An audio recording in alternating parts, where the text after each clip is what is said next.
Hey everybody, in this video what I want to do is to talk about your first weekly analysis, what it is, what it's not, and also what it should look like and some of the formatting features, and also how to turn it in. Okay everybody, so what I want to do here is talk about your weekly analysis, and so the first one is due if we go to assignments here, and I click on assignments here in Blackboard, and then I go to weekly analysis, weekly analyses. The first weekly analysis is due May 26th at midnight. So if it's May 27th, it's too late. May 26th at the end of the day is when it's due. And let me talk about what it is, what it should not be, and how to turn it in. So this is the assignment right here. It says this is going to be an analysis in which the student chooses approximately 1 week of class, not necessarily, on which to report and describes in their own words the content lectured upon and read that week. It's not to be a mere regurgitation of lecture notes, so I don't want you to just copy and paste things from the slides, but basically talk about something that was discussed, and it really doesn't matter what, just something that was discussed. At this point, it's probably going to be the logic stuff in your own words, in 2 complete pages. And so I'll talk about what 2 complete pages means. But let me also explain some of the resources that you have here. So I just want to say, generally, it's talking about something in your own words. Now, it still needs to be an academic paper. I don't want you to make it too colloquial to the point where you're just saying, yo, this what ethics is. Don't do that. But what I want you to do is to talk about it in whatever it is that we've talked about in your own words, something that's interested you in your own words, but still in an academic format. So to that end, I've actually got here a couple of documents. So the first one is a paper formatting exemplar. And so I'm downloading that. These are all Microsoft Word documents. And so this one, when we open it up, enable editing, this is basically what your paper should look like. Notice here, there's a cover page. If you don't have a cover page, that's okay, but I'm going to prefer a cover page in accordance with the Chicago Manual of Style as opposed to APA or MLA. So this is what the cover page should look like. In fact, you can just kind of take this exemplar here and just fill it in. So you could put in, your topic, and, your subtitle if you've got one. This stuff here, fill in your last name. Page number should be 1 on the first actual page. The cover page would be 0, but nothing would be here. You would just fill this in, and then you'll notice the paper starts right at the top. There's none of this, oh, here's my last name, and here's your name, and here's the date, and here's other stuff, and other stuff to take up a bunch of the page. No extra gaps in here. This is 12 point times the Roman double spaced. Just get right into it. This is what it should look like in terms of content. And what I have here in this document are a bunch of suggestions as to what you should do. Like, don't start your paper with an overly generalized statement. One thing that often students do, and not just students, often other authors do this as well in their discipline, is start their paper or their book with an overgeneralized statement. So don't say something like, for thousands of years people have talked about ethics, right and wrong and stuff. Nope, don't. Of course they have, so don't say a sentence like that. And what I have throughout this piece, and you can go to the review tab in Microsoft Word if it doesn't show up and look at what all these comments are here saying. Don't do things like this, do things like this, here's what the margin should look like. Don't do other things. Here's how to do a quote in quotation marks, put something in quotation marks. Here's how to also cite something. If you quote something, you need to cite it. If you allude to something, that is, you mention it but you don't say it explicitly, you still need to cite it. So if you quote, if you allude to, and also if you paraphrase, if you say something in your own words, you still need to cite it in accordance with the Chicago Manual of Style. Now, what I have in here also are basically how to do the Chicago Manual of Style. Like if you're doing a book, there you go, kind of like the books that we have for this class.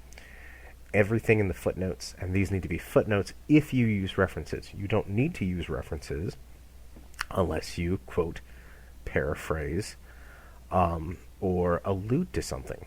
So no outside sources are required, but if you do quote, paraphrase, or allude to something, then you need to have a citation, and it needs to look something like this. Now, on this first outing, Weekly Analysis 1, I want you to do your best. I don't think I'm really going to take points off for it. If you mess this up, I'm just going to say, hey, here's what it should look like if you did this thing here. So now let's talk about some of the other resources that are here. If you look under Weekly Analysis 1, now this stuff is true for Weekly Analysis 2 and Weekly Analysis 3 when we get there. Under that formatting exemplar that I just went over, there are 3 examples of weekly analyses. These were done by students in the past, and what I have basically is what I would consider an A paper. It's not perfect, but an A paper. A paper that's labeled bad here that I consider like, this is a C paper. It's bad in the sense of not being great, but C's get degrees. And then I have one that's absolutely terrible. So if we take a look at these, like the good paper here, I'll pop this up and open this. Let's take a look. This is an example of a good paper. Just looking at it, it's at least 2 pages. It goes over to the 3-page mark. It doesn't have a cover page. That's okay. It actually doesn't have any footnotes or citations, anything, because it doesn't really quote from anything. And there's a few grammatical errors in here, but this is good, and this is, you can look through this, and this is exactly the kind of thing that I'm looking for. Talk about whatever it is that we talked about in your own words. Now let's take a look at one that's not as great.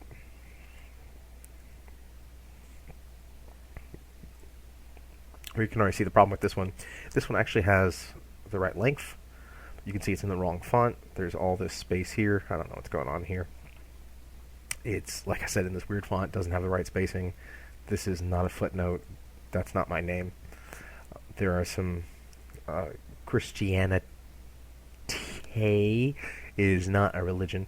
But if I were to take this and I were to go select all, Times a Roman, 12-point type, double spaced, and then mess with some of the spacing. And then I were to, we'll put that back. And if I were to put here, last name, and I were to take that and put that over on the right side, and then insert page numbers in the top right. You know what? Let's see, put those last names back in. I'm just going to put last name. Obviously, don't type last name, but your last name. Last name. Now this one, even though it didn't look great before, now it doesn't look too bad. And even if I just took this here, and wherever it was coming from here. Don't use parenthetical citations. But if I went Control-Alt-F, insert the footnote, and even just put that thing in there, that footnote is not correct in terms of the content that's in there. Now you can see this looks about 2 of the proper pages. This is not bad in terms of length. There's just some sloppiness in here. That's not very good. And so this was a C paper, actually like a C+. This was like a 78 or 79. It's not terrible. It does what it needs to do. It's just not great.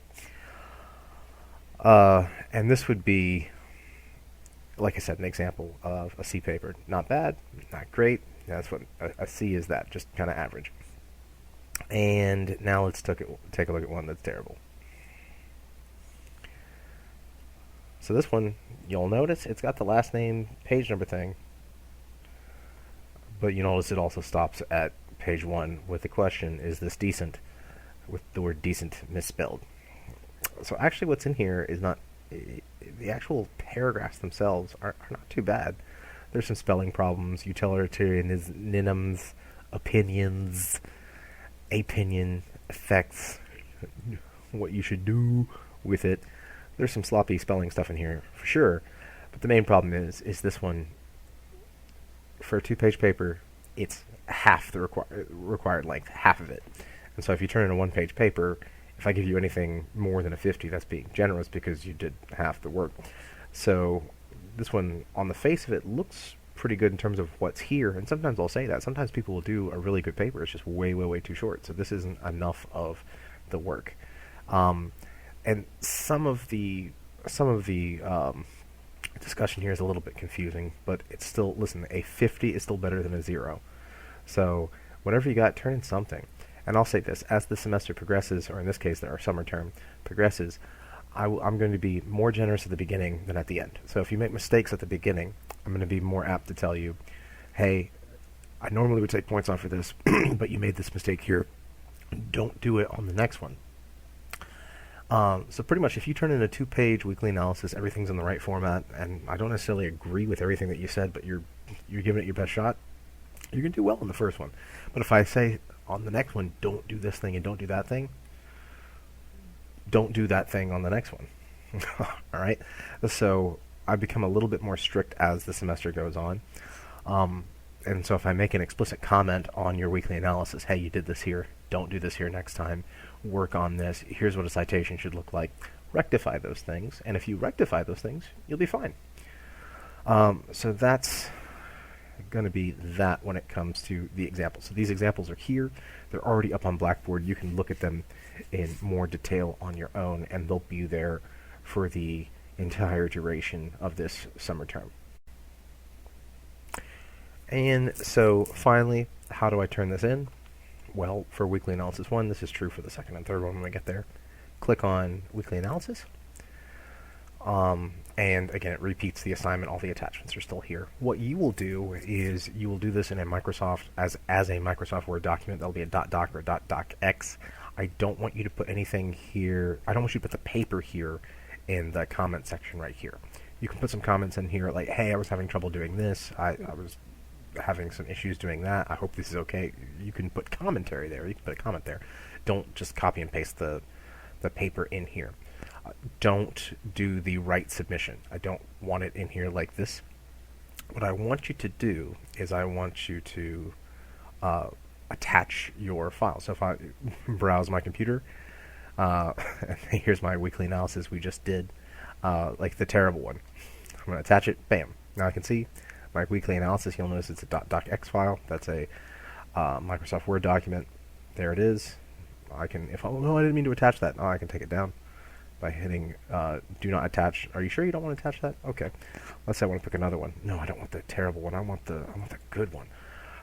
Now it's up here. It's attached, and when you're done doing that, you click submit down here at the bottom. So that's how you're going to submit not just the first weekly analysis, but all 3 of them. So again, this first one is due May 26th at midnight. By my reckoning, that is 10 days from today, so that's the end of day, May 26th, Tuesday, May 26th at midnight. If you have any further questions about this, please email me at burrist@atc.edu. All right, I hope you all do well on this, everybody. And like I said, if you've got questions while you're working on it, feel free to email me. All right, stay safe out there, okay? Bye-bye.